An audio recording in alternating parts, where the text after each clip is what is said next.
مختصر حمد و ثنا کے بعد ہم تمام دوست لفظ برکت کو سمجھنے کی کوشش کر رہے ہیں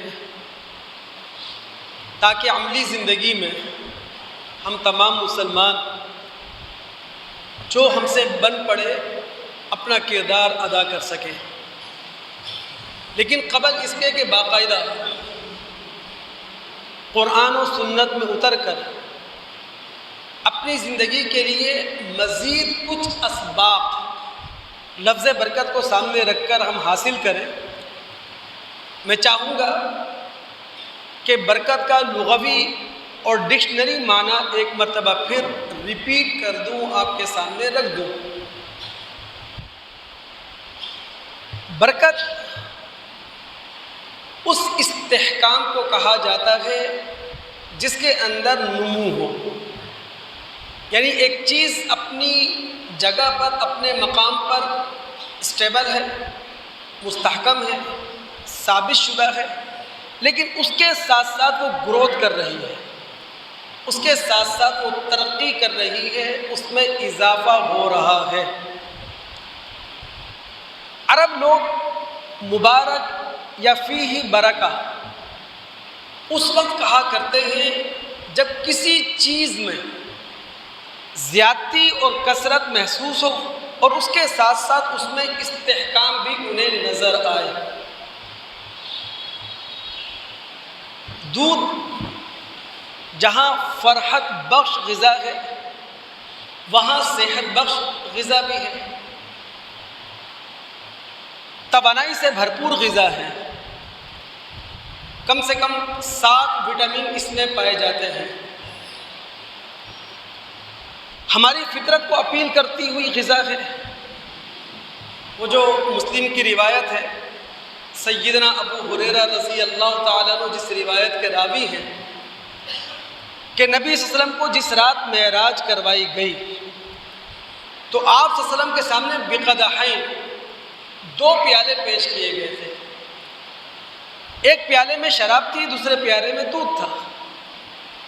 نبی صلی اللہ علیہ وسلم نے فأخذ اللبن، دودھ کا پیالہ لے لیا تو جبریل امین نے نبی علیہ السلام سے کہا تھا الحمدللہ الذی ہداک للفطرہ، کہ تمام تعریفیں اللہ کے لیے ہیں جس نے آپ کی رہنمائی فطرت کی جانب کی ہے۔ اور اے نبی صلی اللہ علیہ وسلم، اگر آپ شراب کا پیالہ لے لیتے غوت امتوں کا تو آپ کی امت گمراہ ہو جاتی۔ اب اس دعا کو سامنے رکھیں جو ہمارے رسول نے ہمیں سکھائی ہے کہ جب ہم دودھ پی رہے ہوں، دودھ نوش کر رہے ہوں تو وہ دعا پڑھیں۔ اس دعا سے آپ کو برکت کا معنی اور مفہوم سمجھ میں آئے گا۔ اب وہ دعا کیا ہے جو ہم دودھ پیتے ہوئے پڑھتے ہیں؟ اللہم بارک لنا فیہ وزدنا منہ، اللہ اس دودھ کے ذریعے ہماری صحت کو برقرار بھی رکھ اور ہماری صحت میں مزید بہتری پیدا کر، مزید اضافہ کر۔ اللہ رب العالمین بااصول ہستی ہیں۔ اس منبر پر میں کئی مرتبہ یہ بات آپ کے سامنے رکھ چکا ہوں کہ اللہ رب العالمین بااصول ہستی ہیں۔ اگر کسی فرد یا قوم پر اللہ رب العالمین کی برکت ڈیرے ڈالتی ہے تو یہ رب العالمین کا اصولی فیصلہ ہوتا ہے، اور اگر کسی شخص یا کسی قوم سے برکت اٹھا لی جاتی ہے، برکت اس سے روٹ جاتی ہے تو یہ بھی رب العالمین کا اصولی فیصلہ ہوا کرتا ہے۔ دوستو، ہم اس بات کو سمجھتے ہیں سورہ سبا کی آیات 15 تا 21 کی روشنی میں، جہاں اللہ رب العالمین نے اہل سبا، قوم سبا کا ذکر کیا ہے، ان کی زرعی ترقی کا حوالہ دیا ہے، ان کی تمدنی ترقی کو بتایا ہے، ان کی تجارتی ترقی کو بتایا ہے، اور اس کے ساتھ ساتھ رب العالمین نے یہ بھی فرما دیا کہ جب انہوں نے اللہ رب العالمین کی ان تمام نعمتوں اور برکتوں کی ناقدری کی تو رب العالمین نے ترقی کے گھوڑے سے انہیں اتار بھی دیا۔ اب غور طلب ہے یہ آیات، چونکہ یہ رب العالمین کے اصول کو بتا رہی ہیں برکتوں کے حوالے سے۔ چونکہ برکت دوستو صرف دعا سے حاصل نہیں ہوتی، برکت صرف وظیفوں سے حاصل نہیں ہوتی۔ اللہ رب العالمین کی برکتیں حاصل کرنے کے لیے اصول کی زندگی گزارنا پڑتی ہے اور اپنے آپ کو اصول پرست بنانا پڑتا ہے۔ اہل سبا، قوم سبا، سبا وہی علاقہ ہے جسے آج آپ یمن کے نام سے جانتے ہیں۔ زرعی ترقی، ہر طرف ہریالی تھی، اور انہوں نے اپنی زرعی ترقی کو برقرار رکھنے کے لیے، زرعی ترقی میں اضافہ کرنے کے لیے اس زمانے میں اسی طرح کا ڈیم بنایا تھا جس طرح کہ ہمارا تربیلا ڈیم ہے، منگلا ڈیم ہے۔ تاریخ نے ان کے بنائے ہوئے ڈیم کو سد معارف کا نام دیا ہے۔ اور ان کی زرعی ترقی زبان حال سے یہ کہہ رہی تھی قوم سبا سے، کلوا من رزق ربکم واشکروا لہ، بھئی یہ تمہارے رب کا دیا ہوا رزق ہے، اسے کھاؤ، لیکن اللہ رب العالمین کے فرما بردار بن کر رہنا۔ لیکن جب قوم سبا نے ناشکری کا رویہ اختیار کیا، یہی زرعی ترقی کڑوے کسیلے پھلوں میں بدل گئی، جھاؤ کے درخت کی صورت اختیار کر گئی، بیری کی جھاڑیوں کی شکل اختیار کر گئی۔ ان کی تمدنی اور تجارتی ترقی کا عالم کیا ہے؟ یمن سے لے کر شام و فلسطین تک یہ پوری زمین اس زمانے میں ایسی تھی گویا کہ زمین نے سبز چادر اوڑھ لی ہے، سبزے کی چادر اوڑھ لی ہے۔ یمن سے لے کر شام و فلسطین تک جو مین شاہراہ تھی جس پر تجارتی سفر ہوا کرتے تھے، اس شاہراہ کے دونوں اطراف جو قصبے تھے، جو شہر تھے، وہ ایسے لہلہاتے ہوئے تھے گویا کہ سبزے کی مخمل چادر اوڑھ لی ہے ان قصبات نے بھی، ان شہروں نے بھی۔ لیکن جب قوم سبا نے، اہل سبا نے ناشکری کا رویہ اختیار کیا، رب العالمین کی نافرمانی علی الاعلان کی، تو رب العالمین نے اسی قوم سبا کو، انہی اہل سبا کو حاضر کے صفحے سے نکالا اور ماضی کی داستان بنا دیا۔ قوم سبا کے جتنے بھی نامور قبائل تھے، کوئی ایک بھی اس سبا کے علاقے میں اس وقت باقی نہیں رہا، تتر بتر ہو گیا، منتشر ہو گیا۔ قبیلہ غسان نے شام اور اردن میں پناہ لی۔ اوس اور خزرج، جنہیں ہم انصار کے نام سے یاد کرتے ہیں، یہ بھی یمنی قبائل ہیں، انہوں نے یثرب میں آ کر پناہ لی۔ قبیلہ خزاعہ جدہ کے قریب تہامہ میں آ بسا، قبیلہ ازد عمان کے اندر جا بسا، اور ان کے علاوہ جتنے بھی قبائل تھے، چاہے وہ کندی ہوں، چاہے وہ جزام ہوں، وہ سارے قبائل وہاں سے نکل گئے۔ اللہ رب العالمین نے ان آیات کے اندر ہم مسلمانوں کو جو بات سمجھائی ہے نا، وہ ہے سمجھنے کی۔ اللہ رب العالمین یہ کہہ رہے ہیں، جس شخص یا جس قوم کو بھی نعمتیں ملی ہیں یہ اللہ تعالیٰ کی عطا کردہ ہے، لہذا کوئی شخص، کوئی قوم اللہ کی نعمتیں پانے کے بعد متکبر نہ ہو جائے، مغرور نہ ہو جائے، اللہ تعالیٰ کی فرما بردار بن کے رہے۔ ان آیات میں رب العالمین نے یہ بات سمجھائی ہے، جس شخص یا جس قوم پر اللہ رب العالمین کے انعامات ہوا کرتے ہیں، یہ استحقاق کی بنیاد پر نہیں ہوتے، امتحان کی بنیاد پر ہوتے ہیں۔ اور اللہ رب العالمین کسی بھی شخص یا قوم کو اپنی نعمتیں دے کر یہ دیکھتا ہے کہ اس کا رویہ شکر گزاری کا ہے یا ناشکری کا ہے۔ پھر ان آیات میں رب العالمین نے یہ بھی بتا دیا کہ جب کسی قوم کو من حیث القوم ہم نعمتیں دے کر آزمائش میں ڈالتے ہیں اور وہ قوم من حیث القوم ان آزمائشوں میں ناکام ہو جاتی ہے تو پھر اپنی آنکھوں سے اللہ رب العالمین کی وہ سزا دیکھتی ہے جس سزا کا فیصلہ اللہ رب العالمین دنیا کے اندر کر چکا ہوتا ہے۔ اسی لیے دوستو، صرف رسمی بنیادوں پر برکت حاصل کرنے کی کوشش کرنا یا رواجی بنیادوں پر برکت حاصل کرنے کی کوشش کرنا ہم مسلمانوں کی بہت بڑی غلط فہمی ہے۔ یعنی ہم صرف مخصوص اعمال کر کے برکت حاصل کرنے کی کوشش کر رہے ہیں، مخصوص وظیفہ پڑھ کر برکت حاصل کرنے کی کوشش کر رہے ہیں، یا اللہ رب العالمین کی الہامی کتاب کو مخصوص انداز میں تلاوت کر کے برکت حاصل کرنے کی کوشش کر رہے ہیں۔ اللہ رب العالمین کی برکت حاصل کرنے کا ذریعہ اور طریقہ یہ ہے پوری زندگی شکر گزاری ہو۔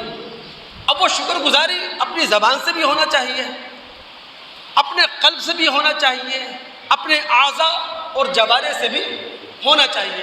اس کا مطلب یہ نہیں ہے کہ کوئی بھی بڑا کام ہم کرنے جا رہے ہوں، کوئی بھی عظیم کام ہم کرنے جا رہے ہوں، کوئی بھی محترم بشان کام ہم کرنے جا رہے ہوں اور اس کا آغاز بسم اللہ سے نہیں کریں گے، اللہ کے نام سے کریں گے۔ اس کا مطلب یہ نہیں ہے۔ ایک ضعیف روایت ہے، اس کا متن قابل قبول ہے۔ نبی علیہ السلام نے فرمایا کل امر ذی بال لا یبدا فیہ الحمدللہ فہو اغتا، ہر وہ بڑا کام جس کا آغاز اللہ تعالیٰ کے نام سے نہ ہو، جس کا آغاز اللہ تعالیٰ کی حمد و ثنا سے نہ ہو، وہ بے برکتہ ہے۔ تو کوئی بھی کام جب ہم کرنے جائیں گے اس کا آغاز اللہ کے نام سے ہوگا، لیکن صرف آغاز میں الحمدللہ ہو، آغاز میں حمد و ثنا ہو اور اس کے بعد ناشکری کا رویہ ہو تو معذرت کے ساتھ پھر اللہ رب العالمین کی برکتیں ہمیں نصیب نہیں ہوا کرتی۔ آگے بڑھتے ہوئے ایک بات کو سمجھیں، اولاد کے حوالے سے برکت، ہر صاحب اولاد یہ چاہتا ہے کہ جناب اولاد کے حوالے سے اسے ذہنی سکون مل جائے، اولاد کے حوالے سے اس کی آنکھوں کو ٹھنڈک مل جائے، اور اولاد کے حوالے سے خدا کی برکت اس کا احاطہ کر لے۔ یاد رکھیے اولاد کے حوالے سے جو برکت مل سکتی ہے صاحب اولاد کو، اس کا ایک ہی اصول ہے اور وہ ہے اولاد کی تعلیم و تربیت میں اپنی ساری صلاحیتیں ماں باپ نچوڑ دیں۔ سورہ فرقان اس کی آیت نمبر 74 ہے۔ اللہ رب العالمین نے عباد الرحمن کی دعا ذکر کی ہے۔ اللہ رب العالمین کے بندے، رحمان کے بندے، والذین یقولون ربنا ہب لنا من ازواجنا وذریاتنا قرۃ اعین۔ اللہ رب العالمین کے بندے، رحمان کے بندے اللہ تعالیٰ کے سامنے ہاتھ اٹھا کر دعا کرتے ہیں کہ اے اللہ ہمیں ہماری اولادوں سے، ہمیں ہماری بیویوں سے یعنی آل اولاد سے آنکھوں کو ٹھنڈک دے دے۔ اب رحمان کے بندوں کی یہ دعا اسی صورت میں اللہ رب العالمین قبول کرے گا جب رحمان کے بندے اپنی اس دعا کی قبولیت کے لیے اپنی اولاد کی تعلیم و تربیت میں بھرپور حصہ لے رہے ہیں۔ ہمارے رسول نے کیا کہا ہے؟ کلکم راع وکلکم مسئول عن رعیتہ۔ اللہ کے رسول صلی اللہ علیہ وسلم نے حدیث کے ان الفاظ میں ماں باپ کو اولاد کے گلے، اولاد کے غول کا چرواہا کہا ہے۔ بھیڑ بکریوں کا جو چرواہا ہوتا ہے وہ بھیڑ بکریوں کے گلے میں برکت کیسے لا سکتا ہے؟ ان کی حفاظت کر کے۔ بالکل اسی طرح اولاد ان کے گلے کے محافظ ہم ہیں، ان کے چرواہے ہم ہیں، اور اولاد میں برکت آ سکتی ہے تب ان کی تعلیم و تربیت میں بھرپور حصہ لیا جائے، پورا حصہ لیا جائے۔ آج معذرت کے ساتھ عام طور پر ماں باپ اولاد کی تعلیم و تربیت سے بہت حد تک غافل ہیں۔ اللہ رب العالمین ہم پر کرم فرمائے۔ ہمیں یہ بات یاد رکھنا چاہیے، ماں باپ کی طرف سے اولاد کو جو عظیم تر تحفہ دیا جا سکتا ہے وہ تعلیم اور تربیت کی شکل میں دیا جا سکتا ہے۔ یہ جو غذا ہے، یہ جو پہناوا ہے، یہ اضافی چیز ہے۔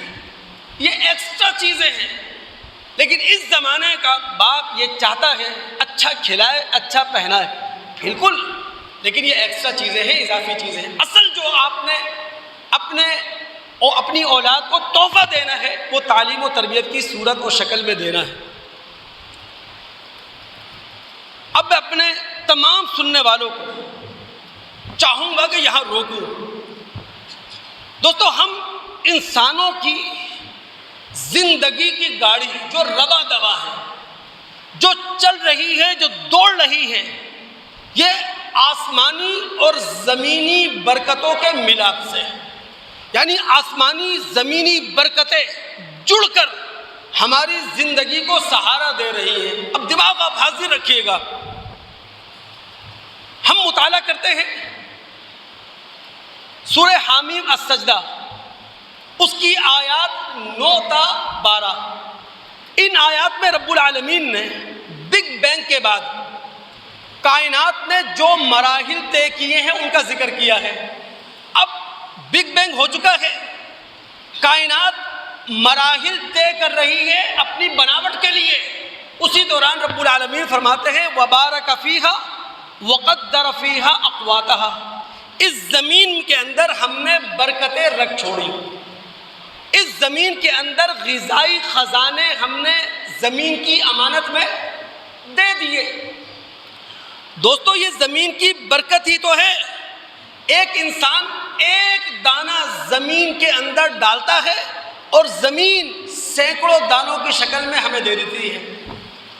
یہ زمین کی برکت ہی تو ہے کہ انسان ایک گٹھلی ڈالتا ہے، زمین پر ایک قلم لگاتا ہے، لیکن طویل عرصے تک اس کی نسلیں اس کا پھل کھاتی ہیں۔ یہ زمین کی برکتیں تو ہیں کہ انسان سائنس کے ذریعے زمین کی پرتیں کھولتا چلا جا رہا ہے، زمین کے خول ہٹاتا چلا جا رہا ہے، زمین کے اوراق چینج کرتا جا رہا ہے، پلٹتا جا رہا ہے، اور زمین ہر پرت کے بعد، ہر صفحے کے پلٹنے کے بعد، ہر چھلکے کے اتر جانے کے بعد اپنا خزانہ پہلے سے زیادہ ابل دیتی ہے۔ یہ زمین کی برکت ہے دوستو۔ اب آسمان کی برکت کیا ہے؟ اللہ رب العالمین نے غذائی خزانے زمین کی امانت میں دے دیے۔ سورہ قاف آیات 9 تا 11 کا مطالعہ کریں۔ رب العالمین فرماتے ہیں وَنَزَّلْنَا مِنَ السَّمَاءِ مَاءً مُبَارَكًا فَأَنبَتْنَا بِهِ جَنَّاتٍ وَحَبَّ الْحَصِيدِ وَالنَّخْلَ بَاسِقَاتٍ لَهَا طَلْعٌ نَضِيدٌ رِزْقًا لِلْعِبَادِ، ہم نے آسمان سے مبارک پانی اتارا، اس مبارک پانی کے ذریعے ہم نے زمین میں باغات پیدا کیے، فصل کے غلے ہم نے اگا دیے، بلند و بالا کھجور کے درخت پیدا کر دیے، بلند و بالا کھجور کے درختوں کے خوشوں میں تہ بتہ کھجوریں لدی ہوئی ہیں، رزقا للعباد، بندوں کی رزق رسانی کے لیے۔ ان آیات کے اندر جو الفاظ بہت زیادہ قابل توجہ ہیں وہ ہے ماء مبارکن، اللہ نے آسمان سے جو پانی برسایا وہ مبارک پانی ہے۔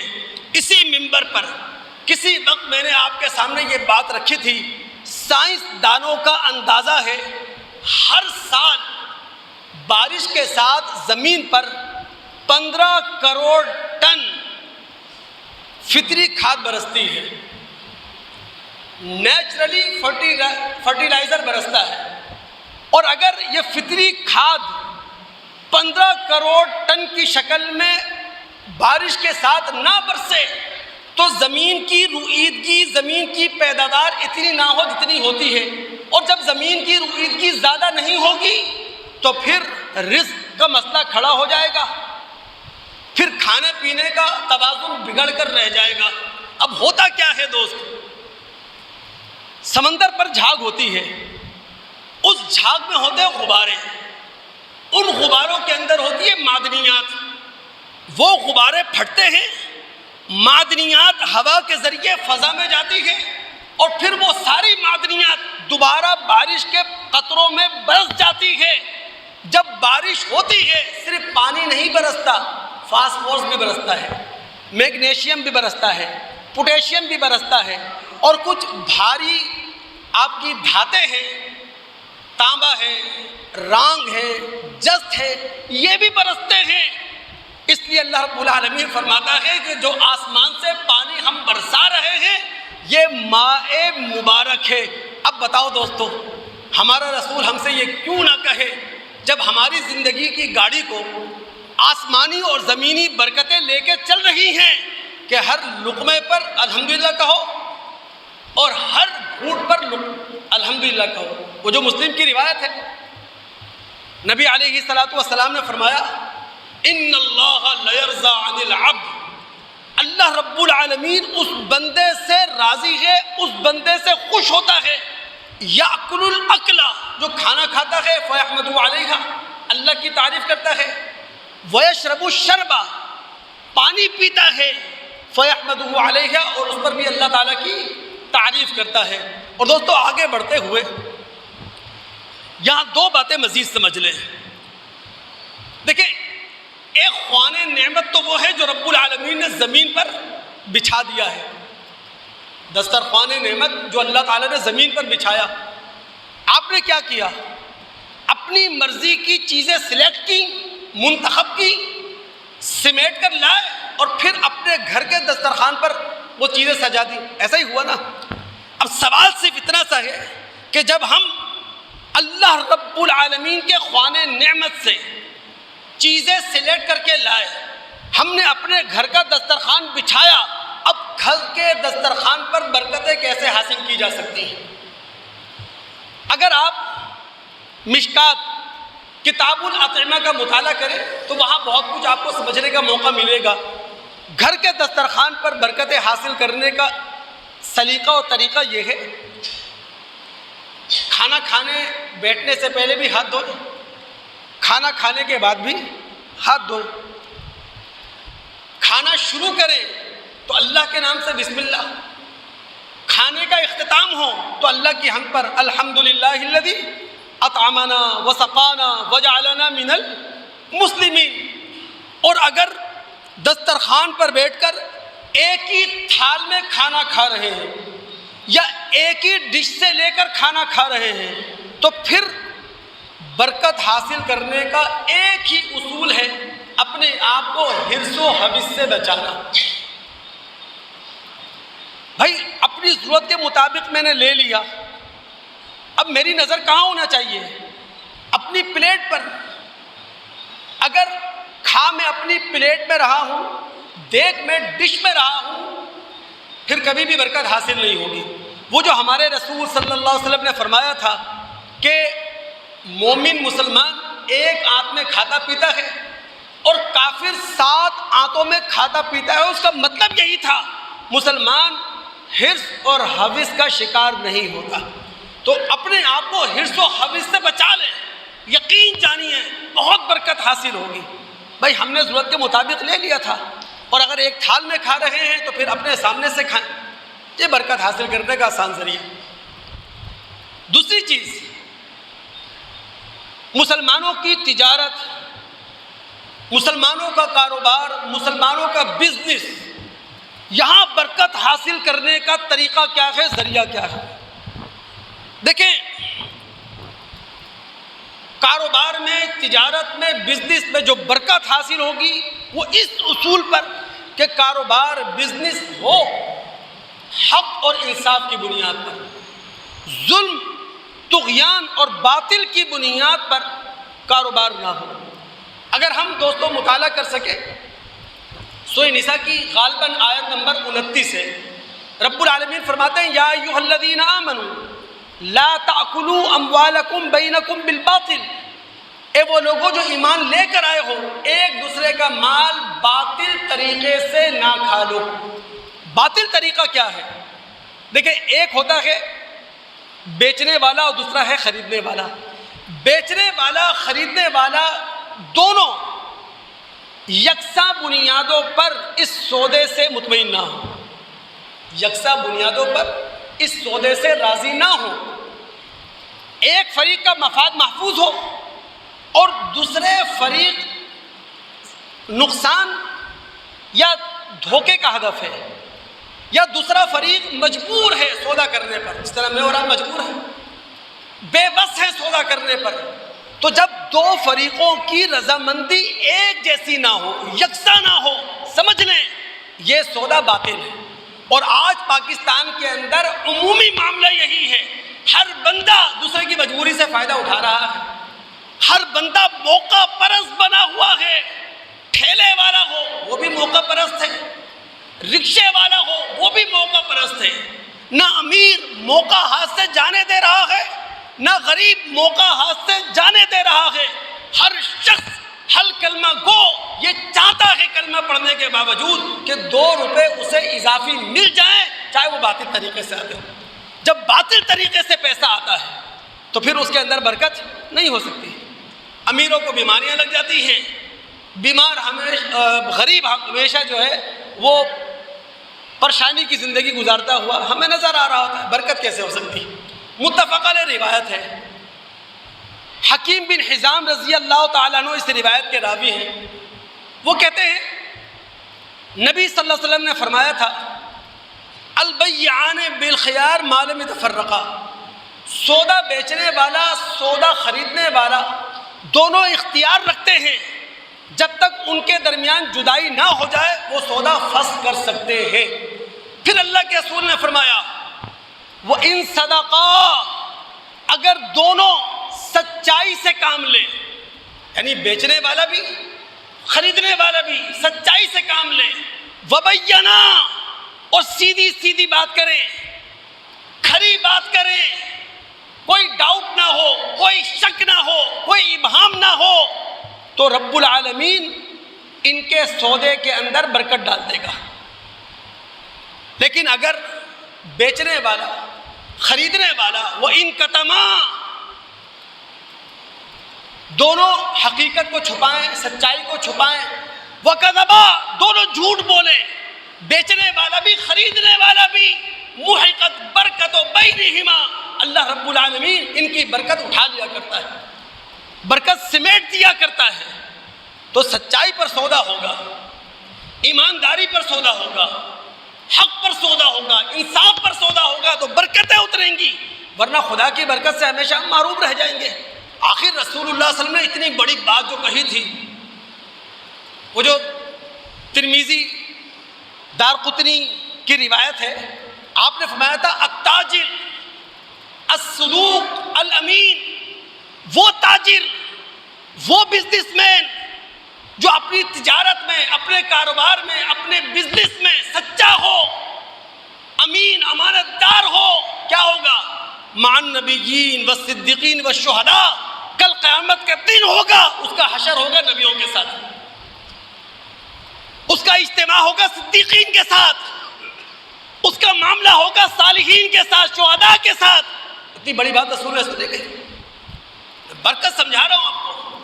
ہمارے ہاں ہوا یہ ہے مذہب کے ساتھ، اور اس میں شاید ممبر و محراب کی بھی بہت غلطی ہے، ہمیں صرف وظائف پڑھائے جا رہے ہیں، وظائف بتائے جا رہے ہیں، اور عام آدمی انہی وظائف اور انہی چند مخصوص صورتوں کے پیچھے پڑھ کر برکت حاصل کرنے میں لگا ہوا ہے۔ میں نے کہا اللہ رب العالمین اصولی ہستی، لہذا برکت اصولوں پر ملے گی، صرف رسمی اور رواجی اعمال پر نہیں ملے گی۔ ہم مسلمان اس سے دور ہیں، سوچنے کی ضرورت ہے دوست۔ اب اگر دماغ آپ کے حاضر ہے، میں 10 منٹ میں کوشش کروں گا ایک بہت کام کی بات آپ کو سمجھا سکوں، دل دماغ آپ حاضر رکھیے گا۔ دوستو یہ پوری کائنات مبارک ہے، یہ نیلگوں آسمان، اس پر انگنت چمکتے دمکتے ستارے سیارے، یہ خاکی اور سبز زمین، اس پر موجود دریا، پہاڑ، سمندر، یہ کل کائنات مبارک ہے۔ 2 آیتیں میں آپ کے سامنے رکھتا ہوں۔ سورہ اعراف آیت نمبر 54، رب العالمین فرماتے ہیں ان ربکم اللہ الذی خلق السماوات والارض فی 6 ایام، تمہارا رب وہ ہے جس نے آسمان و زمین کو 6 دنوں کے اندر 6 پیریڈ کے اندر تخلیق کیا۔ وہ اللہ کائنات کو تخلیق کرنے کے بعد تخت سلطنت پر جلوہ افروز ہوا، یعنی اللہ نے کائنات بنا کر چھوڑنی تھی، کائنات بنانے کے بعد کائنات کا انتظام اپنے ہاتھ میں رکھا۔ رب العالمین نے سورج، چاند، ستارے بنائے جو اللہ کے حکم کے تابع فرما ہیں۔ پھر اللہ نے کہا الا لہ الخلق والامر، اے انسانوں یاد رکھو تخلیق پیدا کرنا یہ بھی ہمارا کام ہے، کمانڈمنٹ حکم دینا فیصلہ کرنا یہ بھی ہمارا کام ہے۔ فتبارک اللہ رب العالمین، مبارک ہے وہ ہستی، بافیض ہے وہ ہستی، باعظمت ہے وہ ہستی جس نے یہ سارے کام کیے ہیں تمہارے لیے۔ سورہ مومن آیت نمبر 64 رب العالمین فرماتے ہیں تمہارا خالق، تمہارا مالک وہ ہے جس نے زمین کو تمہارے لیے جائے قرار بنایا، آسمان کو تمہارے اوپر گنبد بنا دیا، جس نے تمہاری صورتیں بنائی، شکلیں بنائی، خوبصورت صورتیں بنائی ہیں، خوبصورت شکلیں بنائی ہیں، تمہیں کھانے پینے کا رزق فراہم کیا ہے۔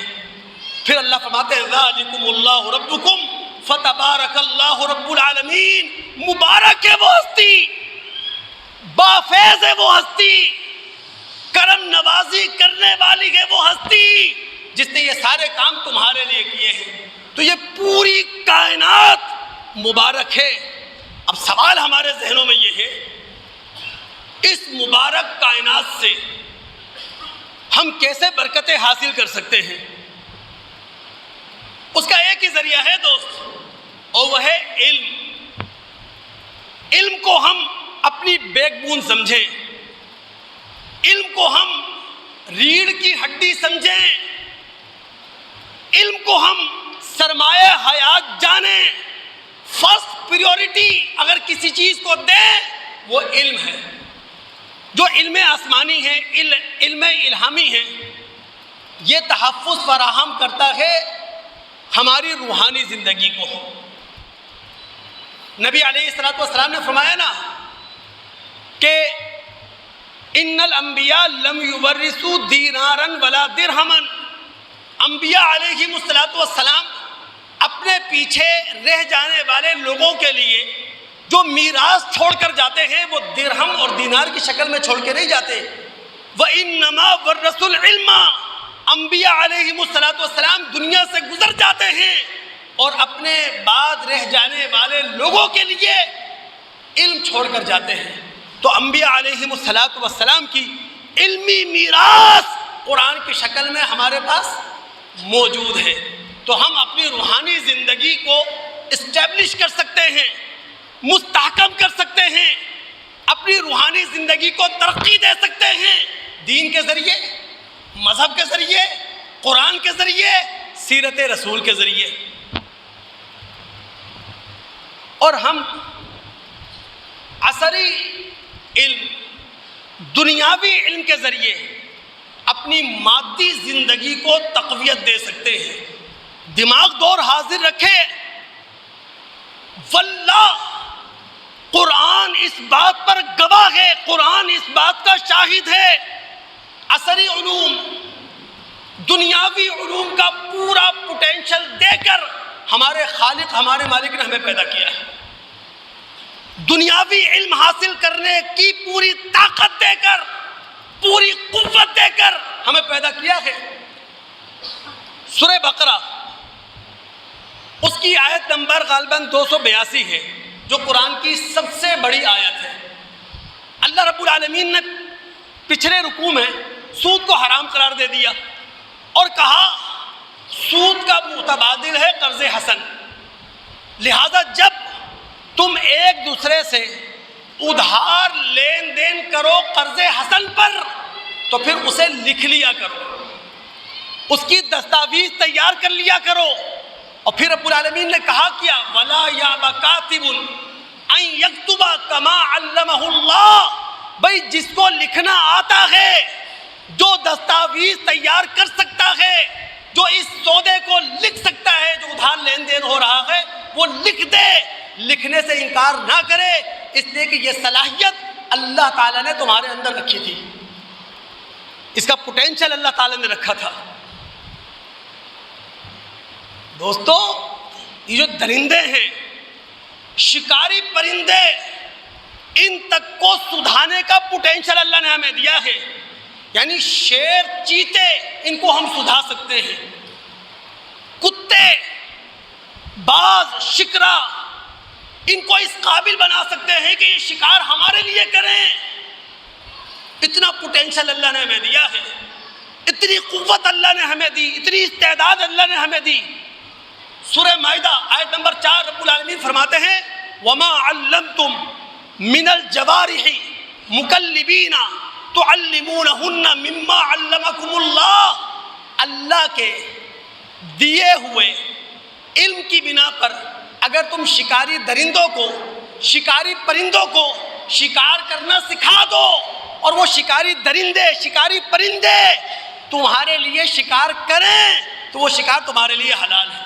اتنا پوٹینشل دے کر اللہ نے پیدا کیا، علم حاصل کرنے کی اتنی استعداد دے کر اللہ نے پیدا کیا۔ افسوس ہے دوست، دماغ حاضر ہے نا؟ جو بات آپ کو سمجھانا چاہتا ہوں،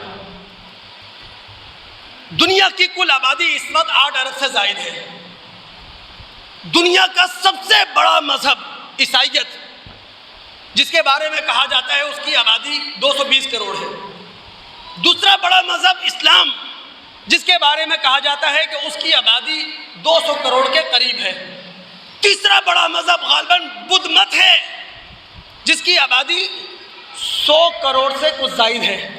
چوتھا بڑا مذہب ہندو مت، جس کی آبادی 80 سے 90 کروڑ ہے۔ لیکن آپ کو حیرت ہوگی، دنیا کے اندر سیاسی حوالے سے، معاشی حوالے سے، مواصلاتی حوالے سے جس مذہب کو بالادستی حاصل ہے، اس مذہب کی آبادی ہے 140 لاکھ، یعنی 1 کروڑ 40 لاکھ یہودی پوری دنیا کے اندر سیاسی حوالے سے بھی بالادست ہیں، معاشی حوالے سے بھی بالادست ہیں، مواصلاتی حوالے سے بھی بالادست ہیں۔ کیوں؟ چونکہ ان کی بیک بون ہے، ان کی ریڑھ کی ہڈی ہے علم۔ جن کا مطالعہ ہے وہ جانتے ہیں یہودی بچہ ماں کی کوکھ سے سیکھنا شروع کرتا ہے۔ یہودی بچوں کو سائنس، میتھ اور بزنس میں ماہر بنایا جاتا ہے۔ اسرائیل کے اندر اسکل پر کام ہوتا ہے، مہارت پر کام ہوتا ہے۔ وہاں تھیوری رٹائی نہیں جاتی، وہاں تھیوری سے زیادہ پریکٹیکل ہے۔ وہاں میٹرک کی سند، میٹرک کے امتحان کے بعد بچے کے حوالے نہیں کی جاتی۔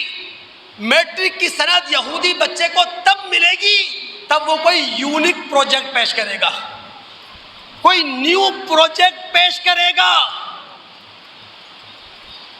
وہاں یہودی کلچر بھی اپنے بچوں کو سکھاتا ہے۔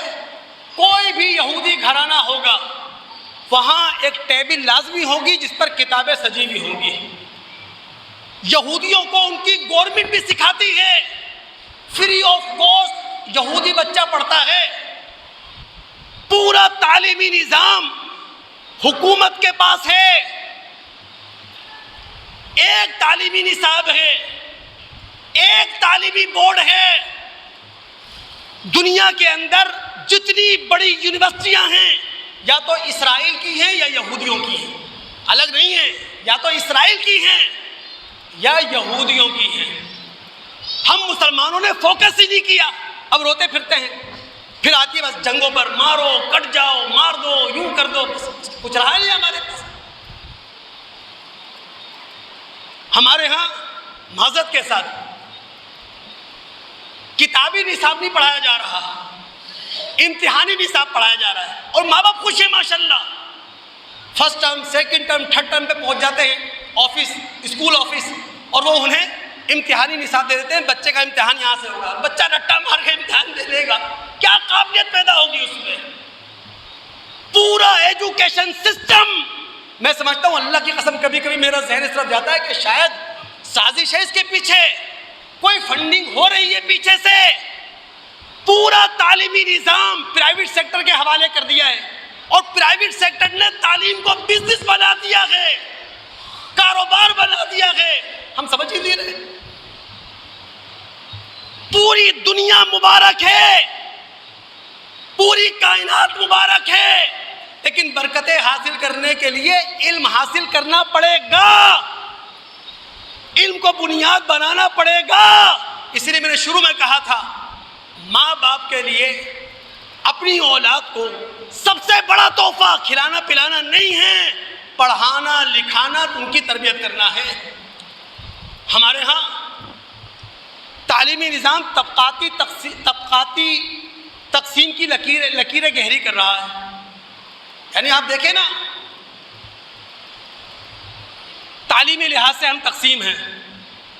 ڈفرینٹ اسکول کے لباس، ڈفرینٹ اسکول کی کتابیں، اسکولوں کے مختلف بورڈز ختم کر کے رکھ دیا، تباہ کر کے رکھ دیا. ہمیں سوچئے گا کبھی جا کر گھر میں، جب تک ہم قرآن سے صحیح رہنمائی نہیں لیں گے، اللہ کی قسم اسی طرح بھٹکتے رہیں گے. میرا موضوع جاری ہے، گھڑی اس بات کی اجازت نہیں دے رہی کہ میں مزید آگے بڑھوں، لیکن جہاں سے میں اپنی تقریر شروع کروں گا، آئندہ جمعے میں چونکہ آپ سے صرف ایک جمعہ اور چاہتا ہوں کہ ایک جمعہ مجھے اور دیں، تاکہ لفظ برکت پر جو تشنگی میں محسوس کر رہا ہوں اس کو دور کیا جا سکے. قرآن کی وہ تمام آیتیں جو اب تک اس منبر پر کھڑے ہو کے برکت کے حوالے سے میں آپ کے سامنے نہیں رکھ سکا، ان کو انشاءاللہ پیش کرنے کی کوشش کروں گا. لیکن ایک بات ضرور کہہ دوں، یہ جو بیت اللہ ہے، اللہ رب العالمین کا گھر، یہ مبارک گھر ہے. اب مطالعہ کریں سورہ آل عمران کی آیت نمبر 96، ان اول بیت وضع للناس للذی ببکۃ مبارکا وہدی للعالمین. اللہ رب العالمین کا پہلا گھر جو اس زمین پر بنا ہے وہ مکہ کی سرزمین پہ بنا ہے، اور اس کو کہا جاتا ہے بیت اللہ. یہ مبارک ہے. اب اس کی برکتیں کیسے حاصل کی جا سکتی ہیں دوست؟ 1 پوائنٹ ایجنڈا ہے اس کا، وہ ہے یونٹی. جب تک ہم مسلمان متحد نہیں ہوں گے، جب تک ہم مسلمان ایک دوسرے کے گلے نہیں ملیں گے، جب تک ہم مسلمان نفرتوں کو ختم نہیں کریں گے، جب تک ہم مسلمان فاصلوں کو نہیں مٹائیں گے، جب تک ہم مسلمان تعبیر اور تشریح کے اختلاف کو علمی اختلاف نہیں سمجھیں گے، تب تک بیت اللہ کی برکتوں سے ہم مالا مال نہیں ہو سکیں گے، فائدہ نہیں اٹھا سکیں گے. سوچیں کبھی آپ، 30 لاکھ سے زیادہ لوگ حج کرتے ہیں، اس سے بڑا اجتماع رمضان میں ہوتا ہے، لیکن مسلم دنیا کے اندر کوئی تبدیلی اخلاقی حوالے سے، دینی حوالے سے، معاشی حوالے سے، سیاسی حوالے سے کیوں نہیں آتی؟ یونٹی نہیں ہے. ابراہیم، اسماعیل، رسول اللہ اور رسول اللہ کے بعد آج بھی بیت اللہ یہ مسلمانوں کا دینی مرکز بھی ہے، یہ مسلمانوں کا معاشی ہب بھی ہے، مسلمانوں کا سیاسی مرکز بھی ہے. اللہ تعالیٰ سے دعا ہے کہ اللہ تعالیٰ سننے کے بعد سمجھنے کے بعد عمل کرنے کی توفیق عطا فرمائے. آئندہ جو میں انشاءاللہ لفظ برکت اس کا مفہوم میں آپ کے سامنے رکھوں گا اور کوشش کروں گا کہ اپنی بات کو سمیٹ لوں. السلام علیکم.